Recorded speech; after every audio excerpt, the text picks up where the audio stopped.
उड़ाते हुए एक ऑटो जब आकर धूसरपुर में रुकी तब शाम ढल चुकी थी। रुद्रनाथ बस से उतरकर सड़क किनारे खड़ा हो गया। उसके साथ उसके ऑफिस के सहकर्मी शशांक बाबू भी उतरे। ऑटो जैसे आई थी वैसे ही धूल उड़ाती हुई आगे निकल गई। सुबह 10 बजे यहां पहुंचने की बात हुई थी, लेकिन देखो अब तो शाम के 7:30 बज गए। अब क्या करेंगे बोलो? और क्या करेंगे, बस से आए हैं ना, देर होना ही था। बस के देर होने की बात समझ में आती है, लेकिन इतनी देर कि रात ही उतर आए। अब निशिग्राम पहुंचेंगे कैसे, यही चिंता की बात है। हाँ सही कह रहा है, और ऊपर से हमारे पास इतने सारे पैसे, अगर रास्ते में कुछ हो गया तो?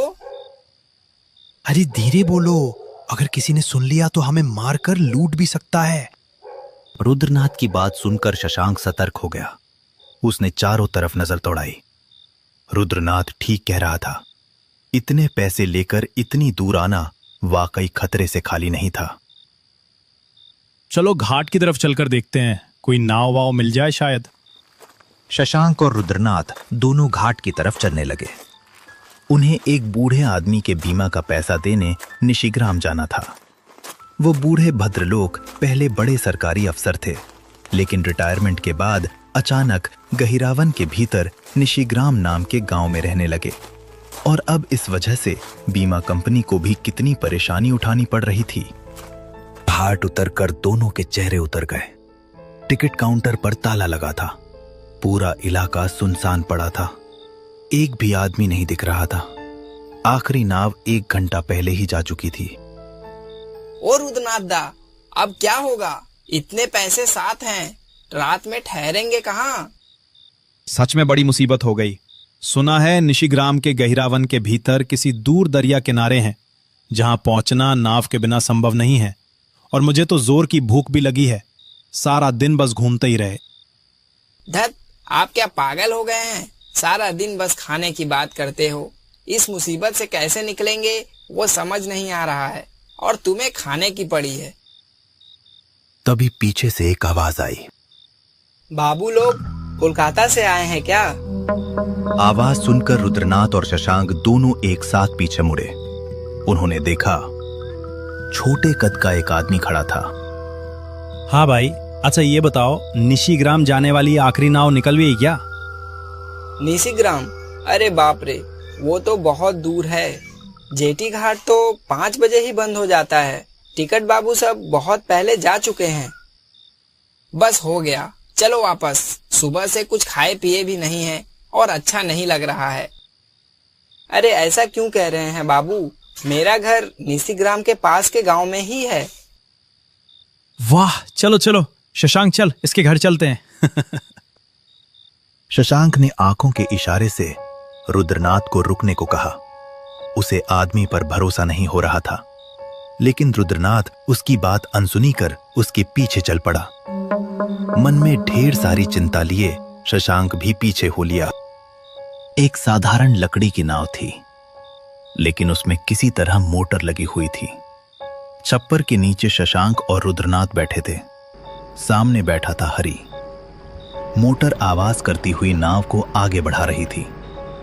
चारों ओर सन्नाटा था। ओ भाई साहब, ये निशिग्राम पहुंचने में कितना समय लगेगा? जी बाबू, समझ लीजिए 3 घंटे तो लगेंगे। कोलखाली की 2 नदियां पार करनी होंगी, तब जाकर निशिग्राम पहुंचेगा। अरे बाप रे, वहाँ रात गुजारने की कोई जगह है ना? एक सरकारी बंगला है, वहीं ठहर सकते हैं। नाव जंगलों के बीच से बढ़ती जा रही थी। ऐसा लग रहा था मानो दुनिया की आखिरी नाव हो। नदी का काला पानी चांदनी में चमक रहा था। रुद्रनाथ का मन जाने क्यों घबराहट से भर उठा। ओ बाबू लोग, आप लोग निशिग्राम में किसके यहाँ जा रहे हो? मधुसुंदर के घर जा रहे हैं। जानते हो क्या उन्हें? पहले वो बड़े सरकारी अफसर थे। ओ अच्छा, मधु मास्टर जी, अच्छा है। नदी के दोनों किनारों पर घना अंधेरा था। दूर धुंधले में जमीन जैसी कोई चीज दिखी।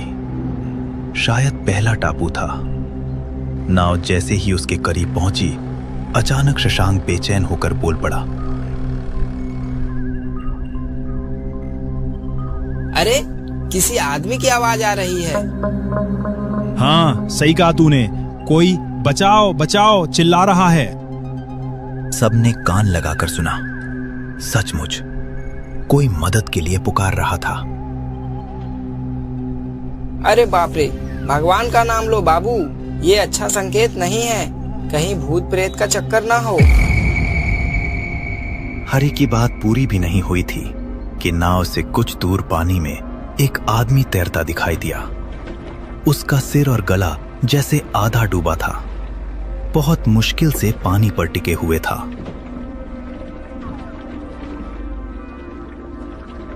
बचाओ बचाओ, 2 दिन से टापू पर फंसा हूं, नाव में उठा लो, नहीं तो मगरमच्छ खा जाएंगे। बचाओ।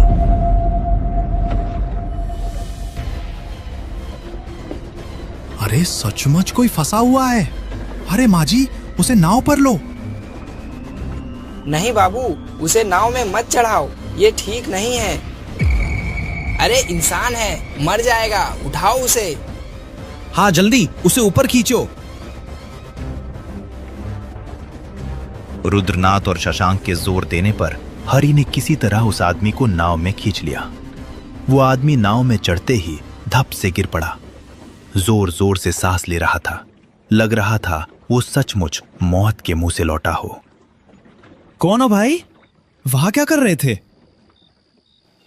अरे मत पूछो बाबू।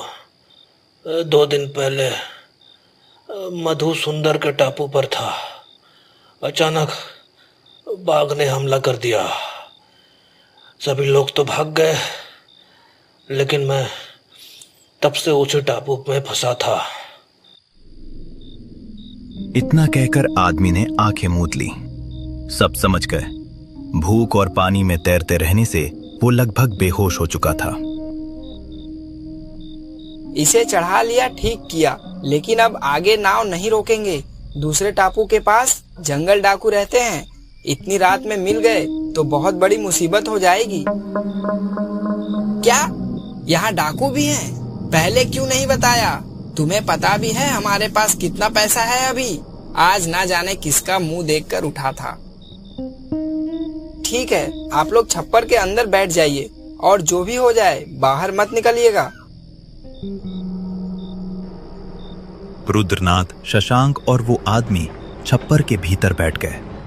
नाव फट फट फट आवाज करती अधेरे पानी चीरती आगे बढ़ती रही।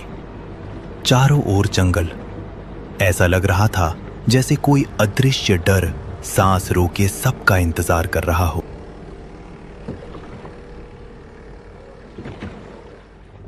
कुछ दूर जाने के बाद अचानक नाव रुक गई। सामने दूसरी नाव थी। उसमें 2 आदमी थे, चेहरे काले कपड़ों से ढके हुए।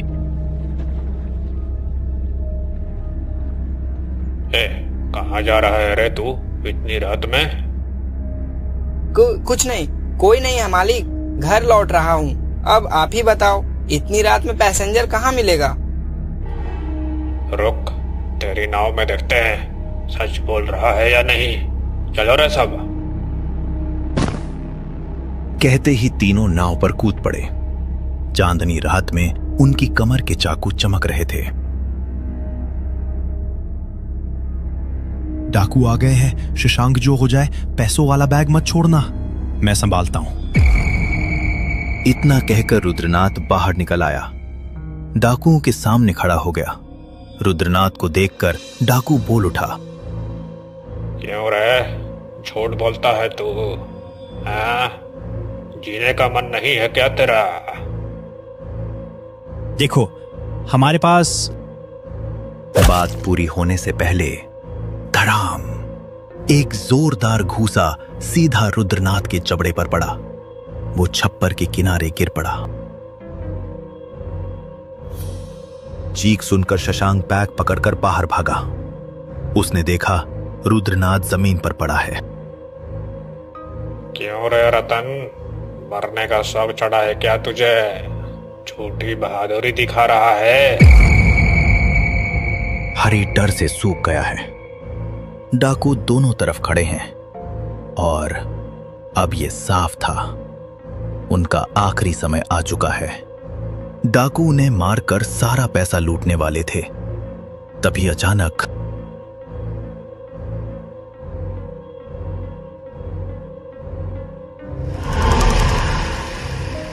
क्यों रे कालू?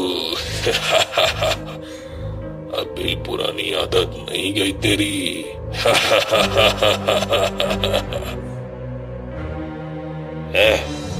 कौन है रे?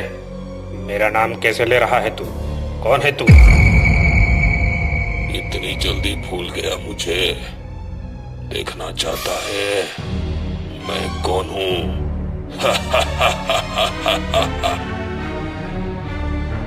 अचानक एक भयानक चीख के साथ उस आदमी के चेहरे की चमड़ी उतर गई। सब दंग रह गए। उसके चेहरे के एक तरफ मांस ही नहीं था, बस हड्डी, दांत और जलती हुई आंखें। 2 दिन पहले तुम लोगों ने मुझे मारकर मेरा सब कुछ लूट लिया था और मुझे मगरमच्छों के मुंह में फेंक दिया था। इतनी जल्दी कैसे बोल सकता है तू?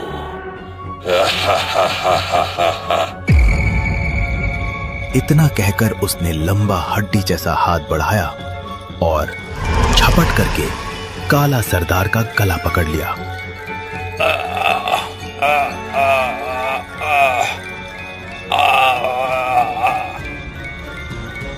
उसकी चीख निकलते ही बाकी दोनों डाकू नदी में कूद गए और पत्थर के बोरे की तरह काला सरदार की लाश धप से पानी में फेंक दिया। फिर वो भयानक आदमी धीरे धीरे शशांक की तरफ मुड़ा, चेहरे पर टेढ़ी मुस्कान। क्यों भाई साहब, निशिग्राम जाना है क्या? आओ ले चलता हूं।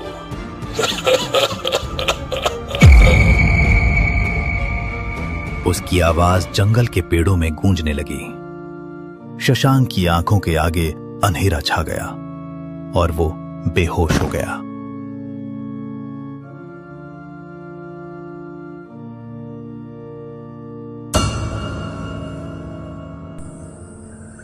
जब आंख खुली तो देखा वे निशिग्राम पहुंच चुके थे।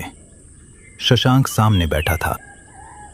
ये बात गांव में किसी से मत कहना, वरना लोग उस टापू पर जाना छोड़ देंगे और मांझियों की रोजी रोटी भी खत्म हो जाएगी। रुद्रनाथ ने मन ही मन सोच, बताने की तो बात दूर, वो इस भयानक रात को याद भी नहीं रखना चाहता। लेकिन कहते हैं गहिराबन के उस टापू में आज भी एक मरा हुआ आदमी मुसीबत में फंसे लोगों को बचाता है और डाकुओं को कभी माफ नहीं करता। अगर आपको ये कहानी पसंद आई हो तो कमेंट करके जरूर बताइए और चैनल को सब्सक्राइब करना मत भूलिए। अपने दोस्तों के साथ शेयर भी कीजिए। फिर मिलेंगे अगली डरावनी कहानी में।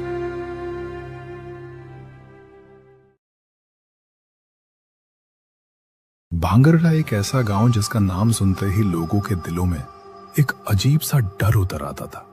वो था भांगड़।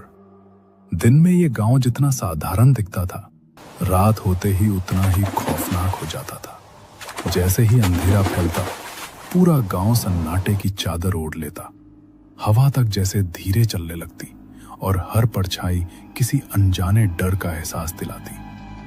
रात के समय बहुत कम लोग ही अपने घरों से बाहर निकलने की हिम्मत करते थे और इसकी वजह सिर्फ अंधेरा नहीं था, बल्कि वो डरावनी घटनाएं थी जो सालों से इस गांव की पहचान बन चुकी थी। हर घर, हर गली इन रहस्यमयी किस्सों से वाकिफ थी। लेकिन इन्हीं सब के बीच एक शख्स था, श्याम प्रसाद, जिसका बचपन इन्हीं खौफनाक कहानियों के साए में गुजरा था। उसने वो सब देखा था जिसे सुनकर लोग सिर्फ कहानियां समझते थे। गांव में अक्सर बिजली नहीं रहती थी और आज भी कुछ ऐसा ही हुआ। अचानक बिना किसी चेतावनी के पूरे गांव की बिजली गायब हो गई, जैसे आसमान से अंधेरा बरस पड़ा हो। लोगों ने अपने अपने घरों में दीपक और बत्तियां हो जला ली और हमेशा की तरह गांव के लोग एक पुराने विशाल पेड़ के नीचे इकट्ठा होने लगे। वहीं जहां हर रात डर और रहस्य से भरी कहानियां जन्म लेती थीं, आज भी वही माहौल था। लेकिन आज सबकी नजरें एक ही इंसान को ढूंढ रही थीं, श्याम प्रसाद। गांव के नौजवान बेसब्री से उसका इंतजार कर रहे थे, क्योंकि आज वो जो कहानी सुनाने वाला था वो शायद अब तक की सबसे डरावनी कहानी होने वाली थी। आज फिर बिजली चली गई है। अच्छा है, इसी बहाने बातें करने का मौका मिल जाता है। हाँ, पर इस अंधेरे में श्याम प्रसाद जी के किस्से सुने बिना कुछ अधूरा सा लगता है। अरे क्या तुम लोग भी इन बातों में आ जाते हो? मुझे नहीं लगता कि यह सब वाकई हुआ होगा। अगर ऐसा है तो एक रात गांव के बाहर निकल कर दिखाओ। लोग इसी तरह आपस में धीमी आवाज में बातें कर रहे थे कि अचानक गहरी खामोशी के बीच किसी के कदमों की आहट गूंजने लगी। थक थक थक। हर कदम के साथ दिल की धड़कनें तेज होने लगी, जैसे कोई धीरे धीरे अंधेरे को चीरता हुआ उनकी तरफ बढ़ रहा हो। और फिर पूरा माहौल एकदम से थम गया। सांसें रुक सी गई, नजरें उसी दिशा में टिक गईं जहां से वो आहट आ रही थी। क्या हाल है भाई लोगों, कैसे हो सब? लगता है सब मेरे इंतजार में बैठे हो। जी श्याम प्रसाद जी, हम लोग तो आप ही के इंतजार में थे। आज फिर गांव की बत्ती गुल हो गई है। अच्छा है, इसी बहाने तुम जैसे नौजवानों से बात करने का मौका मिल जाता है। श्याम प्रसाद जी ने हल्की सी मुस्कान के साथ धीरे से अपने होंठ खोले। उनकी आंखों में एक अजीब सा राज छिपा था। और फिर उन्होंने मुस्कुराते हुए कहा, हमारे जमाने में तो बिजली का नामो निशान तक नहीं था। अमीर लोग ही बिजली इस्तेमाल करते थे। हम गरीब शाम होते ही खेत से आकर खाना खाते और आंगन में बैठकर गपशप करते थे। सब लोग एकदम से खामोश हो गए, जैसे पूरे माहौल पर सन्नाटा छा गया हो। ना कोई आवाज, ना कोई हलचल, सिर्फ धड़कनों की गूंज और आंखों में छिपा डर। सबकी नजरें अब एक ही शख्स पर टिकी थी, श्याम प्रसाद जी। उन्होंने धीरे से गहरी सांस ली और चारों तरफ नजर दौड़ाई, जैसे यकीन कर रहे हों कि सब उनकी बात सुनने के लिए तैयार हैं। और फिर हल्की सी मुस्कान के साथ उन्होंने अपनी डरावनी कहानी शुरू की। क्या तुम लोगों को लगता है कि मैं जो सुनाता हूं वह सब मनगढ़ंत है? बिल्कुल नहीं बेटा। मेरी उम्र अब 70 साल से ऊपर है। मैंने डॉक्टर की नौकरी की वजह से कई गांव देखे हैं। हर गांव की अलग अलग सच्ची कहानियां मेरे साथ पेश आई, वही मैं तुम्हें सुनाता हूं। चाचा जी, मतलब आपने वाकई भूत देखा है? ये बात उस वक्त की है जब मैं जवान था, करीब 25 साल का। मेरी पोस्टिंग इसी भांगड़ गांव में थी। वो बारिश का मौसम था। मैं अस्पताल से निकला तो बारिश का कोई अंदेशा नहीं था। लेकिन जैसे ही मैं बीच रास्ते में पहुंचा, अचानक तेज बारिश शुरू हो गई। उस दिन मुझे एक मरीज को दवा देनी थी। छतरी भी साथ नहीं थी। वापस लौटने का सोचा भी नहीं, क्योंकि बारिश बहुत तेज हो चुकी थी और मरीज की हालत भी खराब थी। बारिश जोरों पर थी। मैंने हिम्मत करके आगे बढ़ने का फैसला किया। पैर कीचड़ में फंस रहे थे। फिर मुझे एक पत्थरों वाला रास्ता नजर आया जो जंगल से होकर जाता था। मैंने अक्सर गांव वालों से सुना था कि ये रास्ता जंगल से गुजरता है और यहाँ भूत प्रेत घूमने का अंदेशा रहता है। लेकिन मैं इन बातों पर यकीन नहीं करता था, क्योंकि मैं पढ़ा लिखा आदमी हूं। अंधेरे पर यकीन करना मेरे लिए बहुत मुश्किल था। इसलिए पत्थर वाला रास्ता ठीक समझकर आगे जाने का सोचा।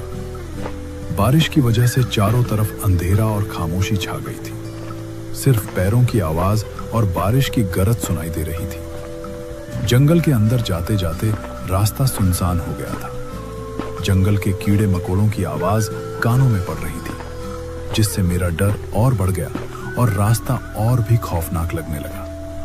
मगर बारिश में अक्सर ऐसी आवाजें आती रहती हैं। ये सोचकर मैं आगे बढ़ता रहा। बारिश अब और ज्यादा हो गई थी, इसलिए मैंने सोचा कि कहीं रुक जाऊं। आगे जाते हुए मुझे एक पुराना खंडार नजर आया। वहां जाकर रुकने का फैसला किया और बारिश के थमने का इंतजार करने लगा। बारिश अब और भी तेज हो चुकी थी। बादल जोर जोर से गरज रहे थे थोड़ी देर बाद अचानक एक भीगा हुआ आदमी मेरी तरफ आ रहा था और खंडहर में आकर मेरे पास रुक गया, पर इतना अंधेरा था कि उसका चेहरा अच्छे से नहीं दिख रहा था। मैंने हिम्मत करके उससे बात करने का सोचा। भाई साहब, अब तो आप पूरी तरह भीग गए हैं। आप कहाँ जा रहे थे? अरे बोलिए मत, इस बारिश में निकलना ही ठीक नहीं है। देखो मैं भी भीग गया हूँ। मेरा घर नजदीक के गांव में है। शहर गया था कुछ काम से, वहां से वापस आ रहा हूँ। मैं सोच रहा था कि इतनी तेज बारिश में मुझे अकेले यहाँ खड़ा रहना पड़ेगा, लेकिन आपके आने से मुझे थोड़ा अच्छा लगा। अंधेरे में खड़े होकर हम दोनों धीरे धीरे अलग अलग बातें करने लगे। चारों तरफ गहरा सन्नाटा था और रात जैसे हर पल और भी भारी होती जा रही थी। तभी अचानक आसमान की तरफ से दूर कहीं से एक और आवाज का एहसास होने लगा। पहले वो बहुत धीमी थी, जैसे हवा में घुली कोई फुसफुसाहट, लेकिन कुछ ही पलों में वो साफ सुनाई देने लगी। एक अजीब सी आवाज ऐसी जिसे सुनकर रोंगटे खड़े हो जाए, जैसे किसी लड़की की दर्द भरी चीख या धीमी सी सिसकियां जो अंधेरे को चीरती हुई सीधे हमारे कानों तक पहुंच रही थी। क्या तुमने कोई आवाज सुनी? हाँ बिल्कुल, कुछ कहने की कोशिश हो रही है शायद। क्या कह रही है? पहले तो मुझे लगा कि शायद ये सिर्फ मेरा वहम है, लेकिन नहीं। अचानक बारिश तेज होने लगी और उसके साथ ही वो लड़की की आवाज और भी ज्यादा साफ और डरावनी होती चली गई। अब हर शब्द साफ सुनाई दे रहा था। उस आवाज में एक अजीब सी ठंडक थी जो सीधे दिल तक उतर रही थी। ऐसा लग रहा था जैसे वो आवाज अब दूर नहीं रही, बल्कि धीरे धीरे हमारी तरफ बढ़ रही हो। हर पल और करीब मेरा दिल जोर जोर से धड़कने लगा। ऐसा महसूस हो रहा था जैसे कोई मेरे बिल्कुल पास आकर खड़ा हो गया हो, और फिर जैसे किसी ने झुककर मेरे कान के बिल्कुल पास कुछ फुसफुसाने की कोशिश की हो। आपकी बात सही है, मान लेते हैं कोई खतरे में हो, पर इस तरह से कोई गाना कैसे गा सकता है?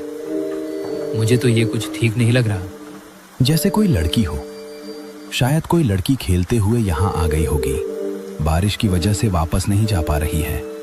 शायद हमें एक बार जाकर देख लेना चाहिए, कोई खतरे में हो। मगर इस अंधेरे में अगर कुछ खतरा हो गया तो? हम दोनों कुछ पल के लिए बिल्कुल चुप हो गए और सांस रोके हवा में कान लगाकर सुनने लगे। चारों तरफ बारिश की तेज आवाज गूंज रही थी, लेकिन उस शोर के बीच भी वो लड़की की आवाज अब पहले से कहीं ज्यादा साफ सुनाई दे रही थी, जैसे वो बारिश को चीरकर सीधे हमारे पास पहुंच रही हो। अब मैं भी उसे साफ साफ सुन पा रहा था। हर शब्द, हर सांस, हर दर्द। धीरे धीरे वो आवाज हमारे और करीब आती जा रही थी। हर पल के साथ हमारा डर और गहरा होता जा रहा था। मेरे साथ खड़ा वो आदमी भी अब बेचैन होने लगा था। उसकी सांसें तेज हो चुकी थी और आंखों में साफ डर दिखाई दे रहा था, जैसे उसे एहसास हो चुका हो कि अब कुछ बहुत बुरा होने वाला है। अरे चलो ना, चलते हैं। लड़की शायद करीब के जंगल में फंस गई है। बारिश भी अब कम हो गई है। अरे कुछ नहीं होगा, चलो जाकर देख आते हैं। मेरा दिल तो नहीं मान रहा था, फिर भी हिम्मत करके मैंने जाने का फैसला किया। हल्की बारिश में अंधेरे रास्ते पर एक एक कदम संभाल कर आगे बढ़ने लगा। चलते चलते हम पहुंच गए बांस के घने जंगल में। वहां इतना अंधेरा था कि आसपास कोई चीज नजर नहीं आ रही थी। लगता था जैसे हर कदम अंदाजे से ही उठाया जा रहा हो। चलते चलते एक जगह रुक गए जहां लड़की की आवाज अब साफ सुनाई दे रही थी। लगता था वो लड़की यहीं पास है। बांस की जड़ों से आती आवाज की ओर धीरे धीरे हम आगे बढ़ने लगे। बारिश की बूंदें तेज धार वाली जैसे छुरी की तरह हमारी त्वचा पर पड़ रही थी। बांस के जंगल के गहरे अंधेरे में आंखें ज्यादा दूर तक नहीं देख पा रही थी। तभी आसमान को चीरती हुई बिजली कड़की। उस थोड़ी सी रोशनी में जो मैंने देखा, लगता था जैसे मेरा दिल रुक गया हो। मैंने देखा बांस के पेड़ों के बीच एक छोटी लड़की अपने लंबे बाल खुले हुए खून में लथपथ खड़ी थी। हवा में उसके बाल उड़ रहे थे और चुपचाप वो लड़की वहीं एक ही जगह वहीं डरावनी नज्म गा रही थी। जैसे ही मैंने पलकों को झपकाया, वो लड़की अचानक गायब हो गई, जैसे सब कुछ पलकों झपकते ही खत्म हो गया हो। तभी बिजली की कड़क सुनाई दी। ऐसा लगा जैसे बिजली बिल्कुल पास गिरी हो। उसी वक्त सड़क पर बांस का एक पेड़ गिर पड़ा। मैं हैरत और डर से खड़ा रह गया और फिर से वही गाने की आवाज मेरे पास आने लगी। अरे क्यों खड़े हो, सिर्फ एक बांस है, आ जाओ ना। इतना कहकर वो आदमी अचानक छलांग लगाकर अंधेरे के दूसरी तरफ खड़ा हो गया। उसकी चाल में अब डर नहीं, बल्कि एक अजीब सी मजबूरी और बेचैनी झलक रही थी। हम दोनों की नजरें उसके हर कदम पर टिकी थी और दिल की धड़कनें पहले से कहीं तेज हो गई थी, जैसे अब कोई भी पल बिल्कुल सुरक्षित नहीं था। वो वहां क्या खड़े हैं? मैं तो इंतजार कर रहा हूं। आओ यहां, लड़की खतरे में है। आओ ना, लड़की के पास चलें। मैं बांस के पेड़ के पार कर धीरे धीरे आगे बढ़ा, लेकिन उसी वक्त मेरे दिमाग में अचानक एक बात आई और मैं ठिठक गया। हर कदम रुक सा गया और हवा में भी जैसे ठहराव आ गया हो। बारिश की बूंदें अब भी मेरी पीठ पर गिर रही थी, लेकिन दिल की धड़कनें अब तक की सबसे तेज हो गई थी। मैंने चारों तरफ देखा और वही खौफनाक नज्म की आवाज फिर से कानों में गूंजने लगी। मेरा दिल और तेज धड़कने लगा। आदमी ने जोर से चिल्लाया और इस बार उसकी आवाज बिल्कुल बदल चुकी थी। अब मेरा सारा शक खत्म हो गया था। बारिश में ऊपर से वो लड़की, वो साया और उस आदमी की बदली हुई आवाज, सब कुछ मेरे हाथ पांव जाम कर रहा था। ऐसा लग रहा था जैसे मैं भागना चाहता हूं, लेकिन डर की वजह से भाग नहीं पा रहा था। फिर भी मैंने हिम्मत करके धीरे धीरे पीछे हटने की कोशिश की। मेरे दिमाग में खतरे की घंटी बज रही थी। मैंने अपने आप से कहा, यहां एक पल भी यहां रुकना नहीं चाहिए। डरते डरते मैंने भागने की कोशिश की। तभी अचानक बिजली चमकी। वो आदमी टूटे हुए के बिस्तर पर बैठ गया। मुझे डरते देखकर वो अपनी असली शक्ल में आ गया और जोर जोर से हंसने लगा। तुम लोग मेरा यकीन नहीं करोगे, लेकिन जो मैंने देखा आज भी मेरे होश उड़ा देता है। ये सब मैंने अपनी आंखों से देखा और कानों से सुना। उसकी हंसने की आवाज मेरे दिल को कुछ कमजोर सा कर गई। वही आवाज, वही शायरी अब उस आदमी के मुंह से निकल रही थी। बारिश में भीगते हुए मैं वहां से भाग गया। वो आवाज़ें मेरे पीछे पीछे आ रही थी, लेकिन मैंने एक बार भी पीछे मुड़कर नहीं देखा। अगर मैं उस रात थोड़ा भी रुक जाता तो आज मैं आप लोगों के सामने बैठकर यह कहानी सुनाने की हिम्मत ही नहीं कर पाता।